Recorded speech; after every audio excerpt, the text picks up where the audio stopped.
Good afternoon. I am Andrea Chisholm with the Midday News. A special welcome if you're watching on onespotmedia.com. The Independent Commission of Investigations, INDECOM, has been granted leave by the Court of Appeal to take its legal battle with the Police Federation to the UK-based Privy Council. The Court of Appeal handed down the ruling yesterday. The court, however, denied INDECOM's application for stay of its landmark judgment that the investigative agency does not have the power to arrest, charge or prosecute members of the Jamaica Constabulary Force. INDECOM has argued that the ruling is hampering its investigations. INDECOM has agreed to submit all files to the Director of Public Prosecutions. The Court of Appeals stated that the Memorandum of Understanding between the DPP and INDECOM indicates that alternative arrangements are in place to mitigate against any perceived injustice or harm pending the Privy Council ruling. Brace for rain. That's the word from the Meteorological Service of Jamaica. In a release this morning, it said rain is expected this weekend due to a cold front, which is quickly approaching the Western Caribbean. For more information, we join meteorologist Romaine Robinson. Good afternoon, Romaine. Good afternoon, Andrea. All right, and we'll try to get back to Romaine in a few minutes, and let's move on to this story from the Jamaica Customs Agency. And that agency has signaled it will be reviewing its charges for packages which qualify for fee exemptions. Director of Marine Wharves at the JCA, Kevin Carter, says many people are forging invoices to avoid charges. Mr. Carter was a panelist on The Exchange, a Financial Gleaner and JNN Business Forum. No duties are charged once it's 50 and below, right? But what we're observing is that miraculously, too many items come in as $50. $50. $49.99 yes, even. and that is where we're having a challenge. And of course, we are utilizing our risk assessment, our profiling, and review of values and invoices, and we find many persons are slicing the invoices deliberately. Meanwhile, CEO and founder of EduFocal, Gordon Robinson, argued that customs should also assume blame for the issues with pricing. Mr. Swaby says the charges are not clear to customers. You can't talk about digital entrepreneurship without talking about the role that customs play, in that. Because when you think digital, you think cameras, you think laptops, and you hear so many entrepreneurs complaining about the ambiguity around customs and customs pricing.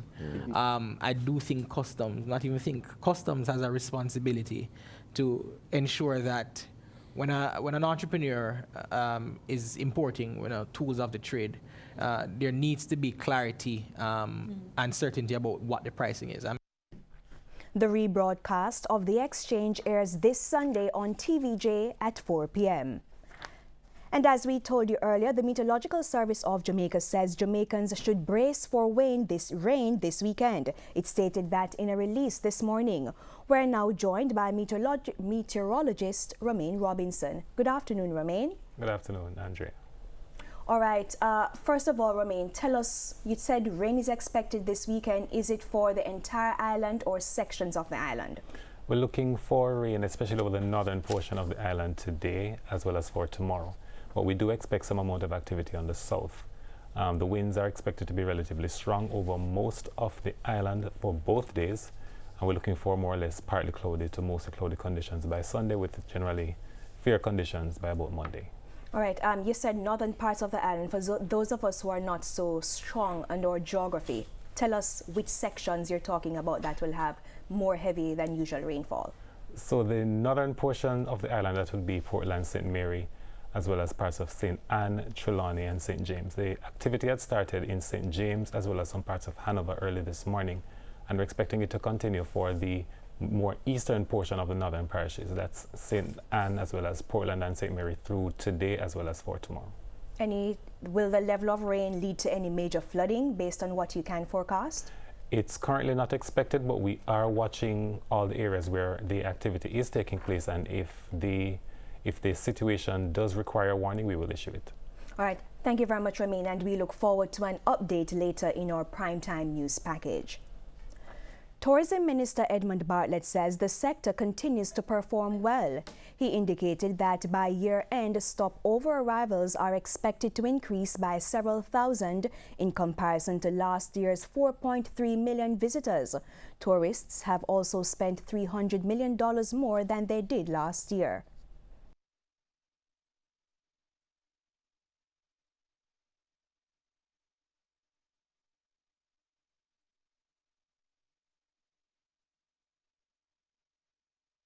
This year, we are going to see pretty close to 4.4 million people coming, and they are spending $3.3 billion US.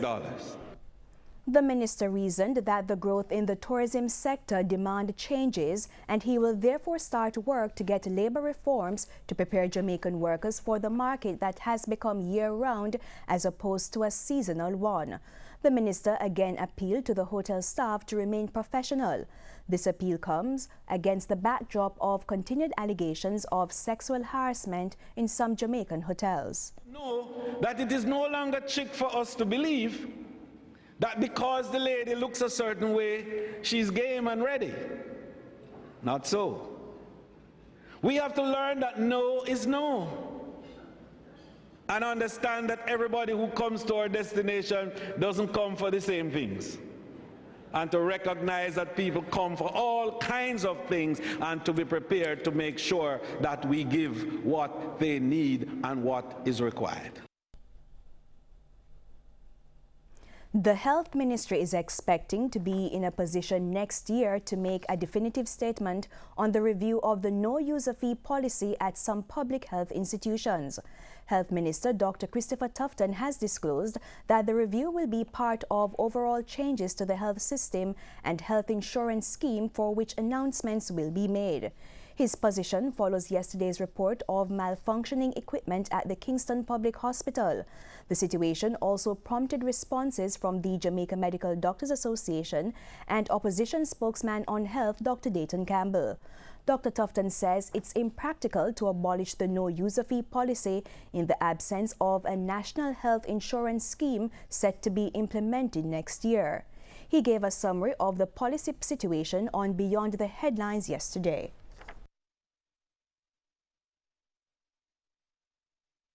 We believe in universal access.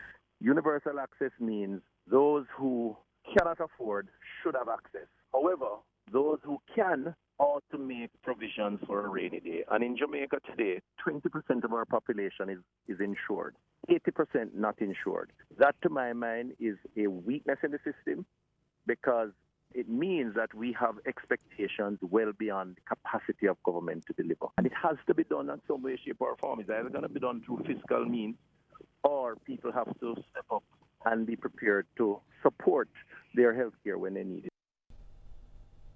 Several persons living on the streets of Manchester will be a little warmer this Christmas following a yearly donation from charity organization Friends in Need.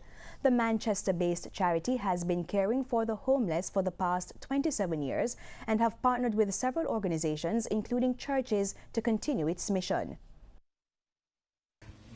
And on a Sunday morning, we give them a hot meal, and we go out on the road, change their clothes. In the week, they come into the office as like a drop-in center where they get their clothes changed and they get something to eat. Founder of the charity, Yvonne Townsend, praised the weekly donations to a thrift shop, which she says has been helping in key areas to meet the needs of the homeless. For every sale at the thrift shop, somebody is waiting. Somebody is waiting for lunch money to go to school. The street person is waiting for the food to be bought. Babies are waiting for the feeding and the pampers to be bought from it. It's just a blessing. Everybody got a jacket, pants and shirt. As you can see, the blue shirts to make them distinct. And they got sorrel and cake and food. But in addition, they got blankets because it's cold this time of the year. So the jacket and the blankets will assist them to be warmer in the nights. A poor man will look for you and give you $1,000. I have some rich man who look for you and drive past and I'll give you. And the person who have little will give you. I know we have all energy, and I appreciate that. President of the Jamaica Agricultural Society, JAS, Lenworth Fulton, says his organization is working to re-establish small associations to represent farmers as well as set up newer ones. He was speaking at the JAS inaugural graduation in St. James on Thursday, where he noted that when the Jamaica Agricultural Commodity Regulatory Authority Act was created, many farmers were left without adequate representation. The bill saw the merger of the Coffee Industry Board, the Cocoa Industry Board, and the regulatory functions of the Coconut Industry Board and the Export Division of the Agriculture Ministry. This institution destroy or dismantle the Coffee Board, the Cocoa Board, the Banana Board. All these boards are now null and void. What JS has done, I call the Coffee Growers Association, I make them into give them a place on the JS board and a secretariat at 67 Church Street. I did the same to Cocoa. Mr. Fulton adds that the JAS needs to help repair the damage. A roots and tuber association to cover yam, sweet potato, cassava, cocoa, and dasheen, and to put them together and to have a leader which will sit on the JS board. I also want help to form a group, which is the vegetable, fruits, and condiment group. The whole of St. Elizabeth and all those people of farmers have no representative and does not sit on the board.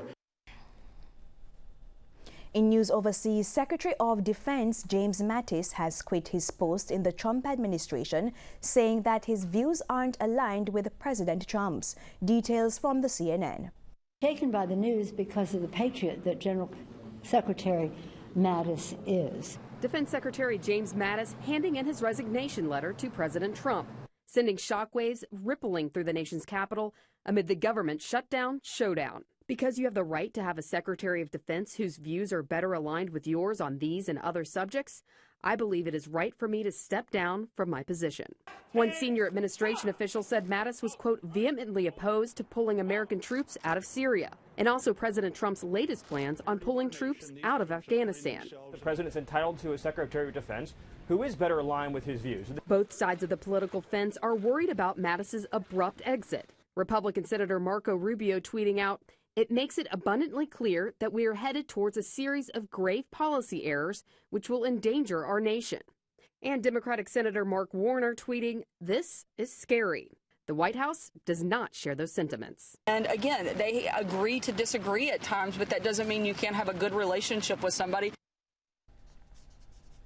And in sports, President of the Jamaica Squash Association says with the success of the Caribbean #1 player Chris Binney, building a public court to spread the sport in non-traditional areas is one of the future goals of the association.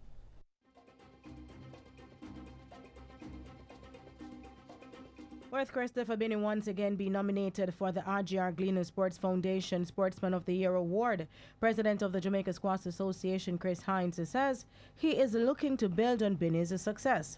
He adds that getting a public court to encourage more persons to take up the sport is important, as they are currently using the Legany Club. They are great partners. It's a private members club, but they're very open to us using their facilities and having the kids in from the non-traditional high schools to learn about the game.